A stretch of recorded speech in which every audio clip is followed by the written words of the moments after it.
पाकिस्तान 14 अगस्त। आज़ादी की कीमत लाहौर की गलियों में 14वें अगस्त की सुबह एक खास जोश व खरोश के साथ तुलुआ हुई। हर घर के ऊपर सब्ज हलाली परचम लहरा रहा था। गलियां झंडियों और बरकी कुमकुमों से सजी हुई थीं। बच्चों के हाथों में छोटे छोटे परचम थे और दुकानों पर कौमी तरानों की धीमी आवाजें गूंज रही थीं। अली, एक 12 साला लड़का, इस दिन का बेचैनी से इंतजार कर रहा था। उसने सब्ज कमीज और सफेद शलवार पहनी हुई थी। सिर पर छोटा सा कीप था जिस पर पाकिस्तान का झंडा बना था।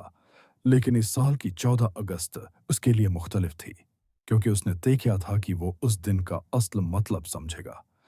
घर के सहन में उसका दादा हाजी मंजूर चारपाई पर बैठे तस्बीह पढ़ रहे थे। अली उनके पास आया और पूछा, दादा अबू, हम हर साल 14 अगस्त को जश्न मनाते हैं, पर आज़ादी का असल मतलब क्या है? हाजी मंजूर ने तस्बीह एक तरफ रखी, गहरा सांस लिया और कहा, बेटा, आज़ादी का मतलब सिर्फ खुशी और आतिशबाजी नहीं। ये दिन उन लाखों कुर्बानियों की याद है जो लोगों ने पाकिस्तान के लिए दें।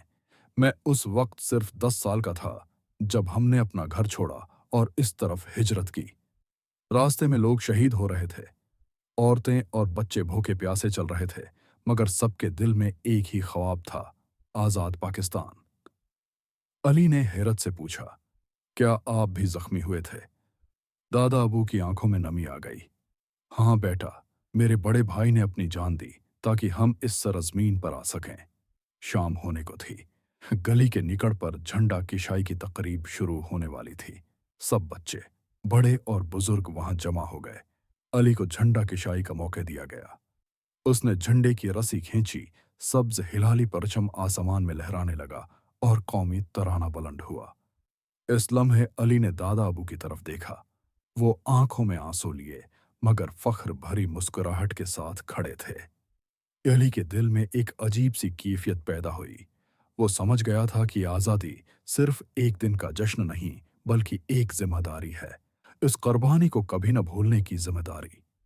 जब कौमी तराना खत्म हुआ तो अली ने आहिस्ता से कहा, दादा अबू, मैं वादा करता हूं कि मैं पाकिस्तान की इज्जत हमेशा कायम रखूंगा। दादा अबू ने अली के सिर पर हाथ रखा और कहा, यही असल जश्न आज़ादी है बेटा।